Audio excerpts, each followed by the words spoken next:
நாம் பட்டாம்பூச்சா புழுவா? கர்த்தர் நல்லவர், பட்டாம்பூச்சி சொல்லுகிறது. என் பிரச்சனை பெரிது, புழு சொல்கிறது. தேவன் தெரிந்தெடுத்து ஒரு சிலரை மட்டுமே பட்டாம்பூச்சியாக இந்த வழியில் நடத்துகிறார். பாவியை நீதிமானாக்கும் வழி இது. மனுஷனை செம்மையான இயேசுவைப் போல பழுதற்றவனாக மாற்றும் வழி இது. இந்த வழியை யாரும் வேதத்தை வைத்து ஆராய்ச்சி பண்ணி கண்டுபிடிக்க முடியாது. இதில் ஆச்சரியம் என்ன என்றால், இந்த வழியில் நடப்பவர்களுக்கே தான் பரிசுத்தமாக்கப்படுகிறோம் என்பது கூட தெரியாது. ஏனெனில் இவை அன்பின் பிரயாசமே ஒழிய அவர்கள் முயற்சி என்று எதுவும் இங்கு இல்லை. தேவனுடைய பிரயாசத்தினால்தான் இவர்கள் தேவசாயலாக இந்த உலகத்திலேயே மாறிவிடுகிறார்கள். இதனால் இந்த தேவன் நல்லவர், அதிசயமானவர் தானே. இல்லாதவைகளிலிருந்து நாம் பார்க்கிற எல்லாவற்றையும் இருப்பவைகளாக இந்த தேவன் உண்டாக்கினார். இல்லாதவைகளிலிருந்து அவர் வார்த்தையை சொல்ல சொல்ல இருப்பவை அனைத்தும் உண்டாயின. வானம், நட்சத்திரம், சூரியன், சந்திரன், கடல், வெட்டாந்திரை அனைத்தும் உண்டாயின வார்த்தையால், இல்லாவைகளிலிருந்து. கடலில் வாழும் உயிரினங்கள், பறவைகள், மரங்கள், மிருகங்கள், மனுஷர்கள் அனைவரும் அவர் வார்த்தையினால் உண்டாயின. ஆகையால் இவர் அதிசயமானவர் தானே. வானமும் பூமியும் ஒரே நாளில் உண்டாக்கப்பட்டன. உண்டான பின் முதலில் வந்தது இருள், சாயந்தரமாகி இரவாயிற்று. பின்பு இரவு கழித்து பகல் வந்தது. ஆதியாகமம் 1:3-5 வரை. பாருங்கள், இருளிலிருந்து ஒளி உண்டானபடியால் பகல் வந்தது. கவனியுங்கள், அப்போது சூரியனோ நட்சத்திரங்களோ உண்டாகவில்லை, இருளிலிருந்து ஒளி. இது ஆச்சரியம்தானே. பாவியான மனுஷனை நீதிமானாக மாற்றுவது போல் இதுவும் இருக்கிறது. இன்று நாம் பார்க்கிறோமே, உலகம் தீமையினால் நிறைந்திருக்கிறது. நன்மை செய்ய அறியாதிருக்கிறார்கள். உலகத்தை தேவன் அறிகிற அறிவினால் நிரப்புவாராம், அவர் வார்த்தை சொல்கிறது. அப்போது அது எப்படி இருக்கும்?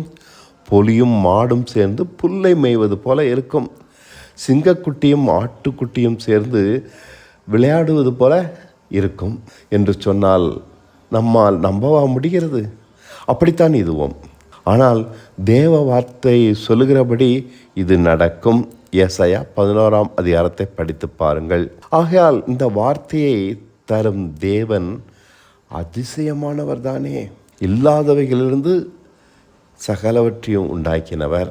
தன்னை தேவன் என்று சொல்லாமல் நமக்கு பிதாவாக அறிமுகப்படுத்துகிறார். மத்தேயு 6:1. அதாவது நாம் அவருடைய குடும்ப உறுப்பினர், சொந்த ஜனம். நாம் இயேசுவை போல மற்றொரு பிள்ளை. ஏன் இப்படி இவ்வளவு அன்பு பாராட்டுகிறார்? இதற்காக அவருக்கு என்ன செய்தோம்? ஒன்றும் இல்லை. இவருடைய அன்பு ஆச்சரியமாக இருக்கிறது. எப்போதும் அவர் நாம் கூப்பிடும் தூரத்தில் தான் இருக்கிறார். ஆபத்து நேரத்தில் மிக அருகாமையில். நாம் நெருக்கப்படும் போது நாம் கூட நெருக்கப்படுகிறார். உன்னை விட்டு நான் விலகுவது இல்லை என்கிறாரே, அப்படியா? ஆபத்து நெருக்கங்களில் கைவிடுவதும் இல்லை என்கிறார். நாம் கொஞ்சம் கூட கலங்கக்கூடாதாம். கவனமாக உதவி செய்து இமை பொழுதில் காப்பாற்றி விடுகிறார். ஏன் இப்படி நம்மை நேசிக்கிறார்? உங்களுக்கு புரிகிறதா? இதனால் அவருக்கு என்ன கிடைக்கப் போகிறது? ஒன்றுமில்லையே. எந்த எதிர்பார்ப்பும் இல்லாத அன்பு இது.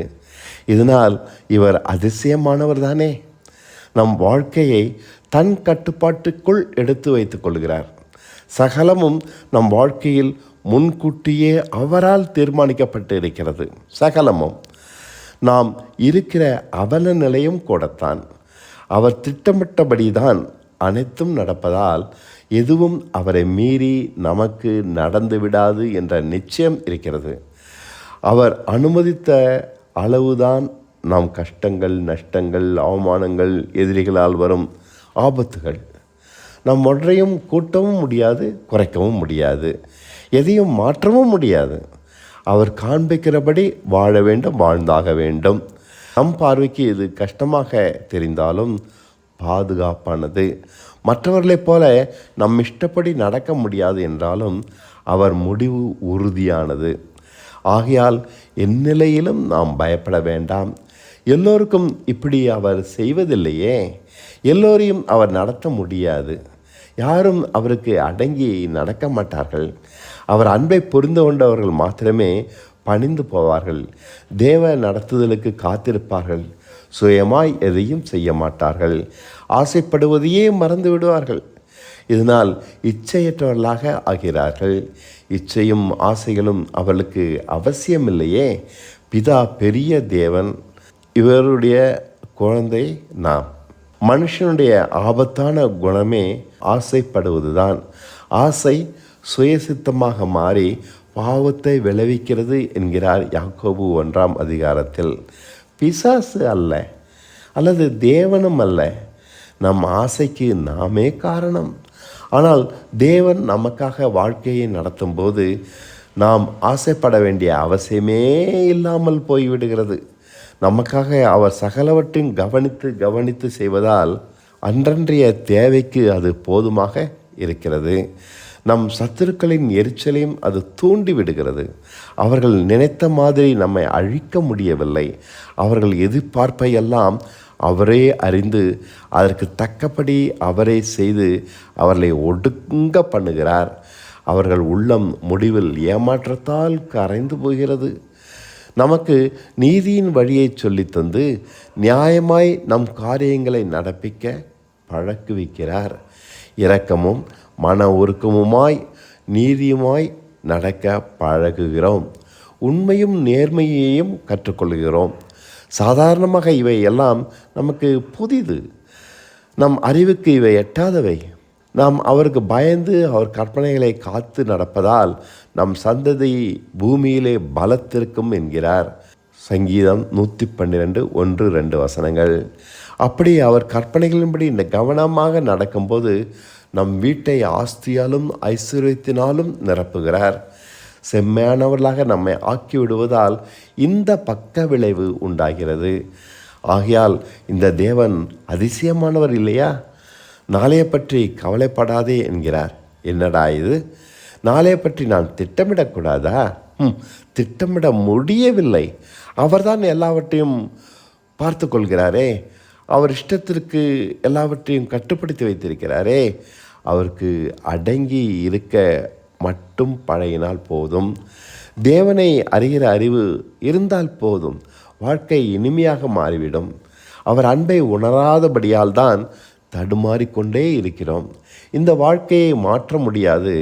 அவனவன் பெற்ற நிலையிலே தான் வாழ்ந்தாக வேண்டும். ஆனால் தேவனை புரிந்து கொண்டால், அவர் பிதா என்று அவரை அறிந்து கொண்டால் எவ்வளவு நலமாக இருக்கும். அதை அறியாதபடியால் இருளில் இருக்கிறோம். அறியாதவரை இருள் நம்மை விட்டு விலகுவதே இல்லை. வார்த்தையை கொண்டு இருளிலிருந்து ஒளியை உண்டாக்கினார். இருளிலிருந்து ஒளி. அதே வார்த்தை தான் நம் வாழ்க்கையையும் வெளிச்சமாக்கும். எல்லோரும் வேதம் படிக்கிறோம். நான் உன்னை விட்டு விலகுவதும் இல்லை என்பதை படித்திருக்கிறோம். ஆனால் அதன் வெளிச்சம் ஏனோ நமக்கு கிடைப்பதில்லை. ஒரு பெரிய ஜெனி நம் பக்கத்தில் நின்று கொண்டு இதை சொன்னால் நம்புவோம். நம்மை பயமுறுத்தும் பணக்கவலை, வேலை பிரச்சனை, பிள்ளைகளின் தொல்லை எல்லாம் அதனிடம் விட்டுவிட்டு அக்கடாவென இருப்போம். அத்தனையும் இனி நினைப்போமா? மாட்டோம்தானே. ஆனால் தேவ வார்த்தை அநேகம் இருக்கின்றன. ஆனால் ஏனோ அவை நம் மனதை தொடுவதே இல்லை. இருள் இருள். வாய் சொல்கிறது, என்ன செய்வதென்றே தெரியவில்லை. அவர் வார்த்தையை ருசி பார்த்திருக்கிறோம். ஆமாம், பல முறை அதே வார்த்தை நம்மை காப்பாற்றி இருக்கிறது. ஆனாலும் நம் மனம் நம்பிக்கை அடைய மறுக்கிறது. கர்த்தர் நல்லவர் என்பதை ருசித்து பாருங்கள் என்கிறார் பேதுரு.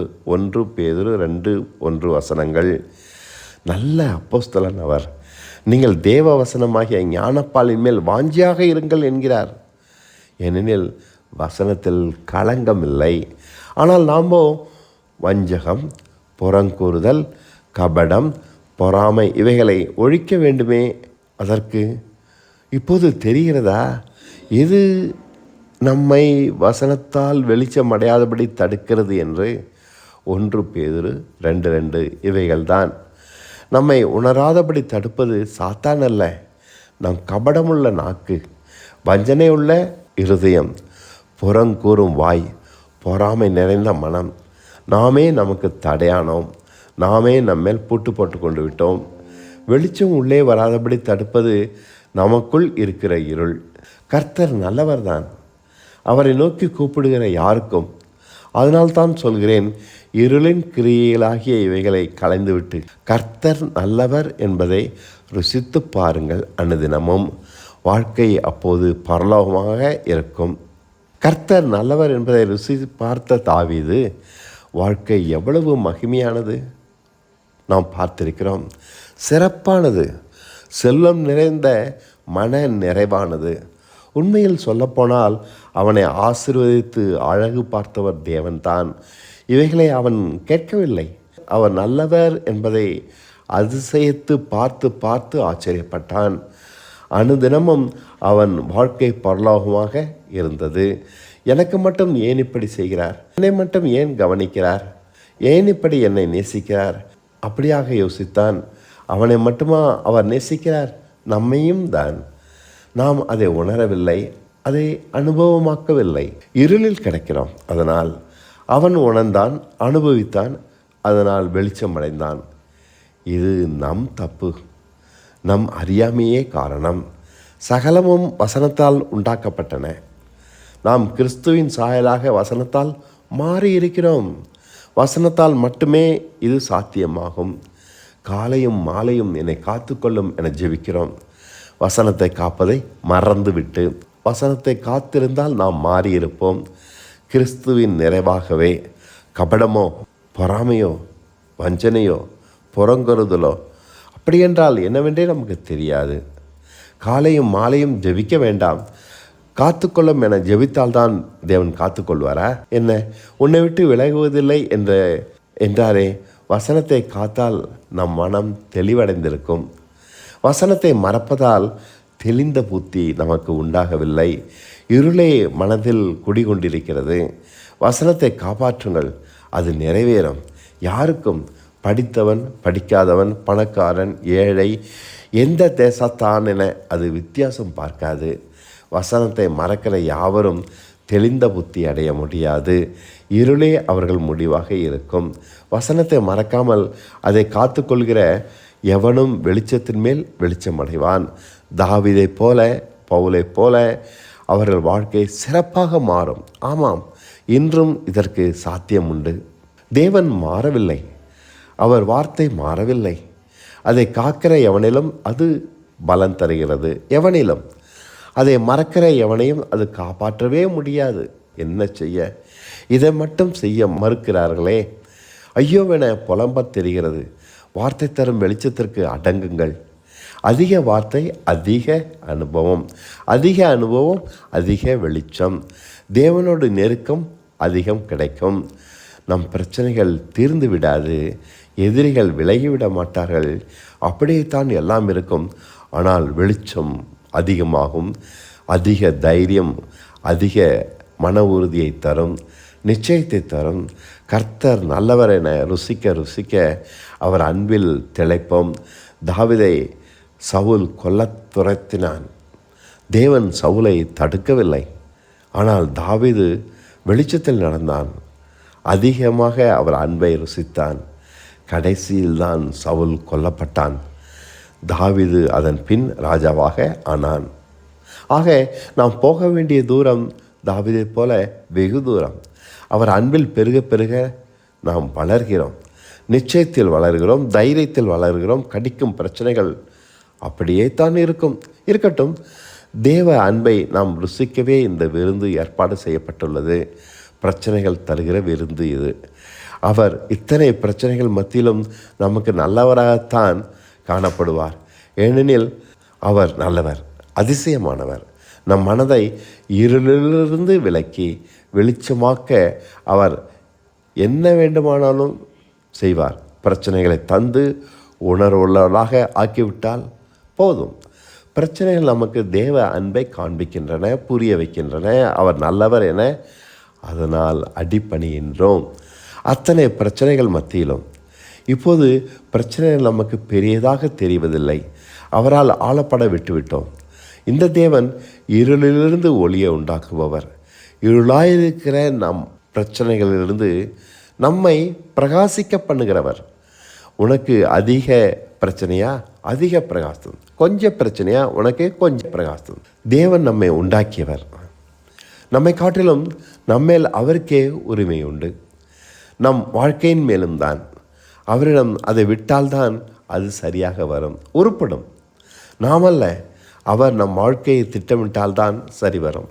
ஆனால் விடமாட்டேன் என்கிறோமே, என் வாழ்க்கை இது என்று இறுக பிடித்து கொண்டிருக்கிறோம்.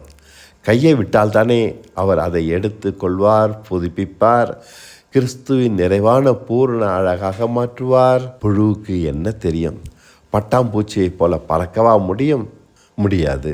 அதற்கு தெரிந்ததெல்லாம் விழாதபடி கிளையை இறுக பிடித்து தொங்குவதே. எங்கே விட்டால் விழுந்தே விடுவோம் என அது ஜாக்கிரதையாக இருந்தே பழகிவிட்டது. பட்டாம்பூச்சியோ அப்படி இல்லை. எதையும் பிடித்து கொண்டிருக்க தேவையில்லை. சிறகை அடித்து பறக்கிறது. இது புழு, அது பட்டாம்பூச்சி. அடிப்படை தன்மையிலேயே மாற்றம்.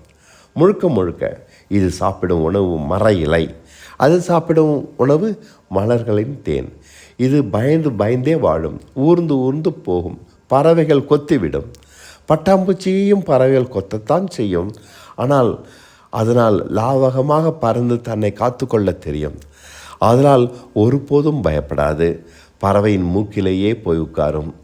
நீங்கள் புழுவல்ல, பட்டாம்பூச்சி. இதை அறிந்து கொள்ளுங்கள். இதை அறியாதபடியால் புழுவை போல வாழ்கிறீர்கள். வசனம் உங்களை கிறிஸ்துவின் அளவு செம்மையாக மாற்றிவிட்டது. அதை அறியாமல் புழுவாகவே உங்களை நினைத்து கொண்டு பயந்து பயந்து வாழ்கிறீர்கள். கண்களை திறந்து பாருங்கள். கிறிஸ்துவே உங்களுக்காக பிழைத்திருக்கிறார். இதை நீங்கள் நம்பினாலும் சரி, நம்பாவிட்டாலும் சரி, நீங்கள் மரித்து விட்டீர்கள். இதுதான் உண்மை. ஆகையால் புழுவை போல சிந்திக்காதீர்கள். வாழ்க்கையை விட்டுவிடுங்கள். அவர் அதை நடத்தட்டும். அவர் தப்பாக நடத்துவது போல தோன்றினாலும் தப்பாக நடத்த மாட்டார். நாம் நினைத்தது போல நடத்துவது இல்லை. அவர் நினைத்தது போல நடக்கட்டும் என விட்டுவிடுங்கள். நீங்கள் வாழ்க்கையை விட்டீர்களோ மறந்தீர்களோ, அது பிரச்சனை எதுவாக இருந்தாலும் அவருடைய பொறுப்பில் விழுந்துவிட்டது. ஆகையால் எல்லாவற்றையும் மறந்து சந்தோஷமாக இருங்கள். ஒன்றும் அவர் கையை மீறி போகாது. ஏனெனில் அவர் நம்மை ஏமாற்ற மாட்டார். தன் வார்த்தையின் மேல் உண்மையுள்ளவர். நான் உன்னை கைவிடுவது இல்லை என்றாரே. கர்த்தரை நம்புங்கள். அவர் உண்மையுள்ளவர். அவர் வார்த்தையை ஒருபோதும் மீறியது இல்லை. இதுதான் அவர் பலவீனம். இதுதான் நம் பலமும் கூட. அவர் நல்லவர் என்கிறான் தாவீது அநேக சங்கீதங்களில். அவருடைய சகல வார்த்தையும் பிடித்து கொண்டு பற்றி கொண்டு வாழ்ந்ததால் அது நிறைவேற நாமும் நம் வாழ்க்கையில் காணலாம். அது ஒருபோதும் பொய்க்காது, மாறவே மாறாது. ஆகையால் கர்த்தரை நம்புங்கள். அவர் நல்லவர். அநேக வார்த்தைகளை பற்றி வாழ்ந்து பட்டாம்பூச்சியைப் போல சிறகடிக்கலாம், பறக்கலாம். நம் சகல தேவைகளுக்கும், பிரச்சனைகளுக்கும், பயங்களுக்கும், கவலைகளுக்கும் ஏற்ற வார்த்தை வேதத்தில் இருக்கிறது. அதை தேடி தேடி பற்றிக்கொள்ள நாம் அவரை நன்கு ருசிக்கலாம். வசனத்தால் பிழைத்தால் நீங்கள் பட்டாம்பூச்சி. பிரச்சனையை பிடித்து கொண்டு போராடினால் இன்னமும் நீங்கள் மாறாத புழுதான்.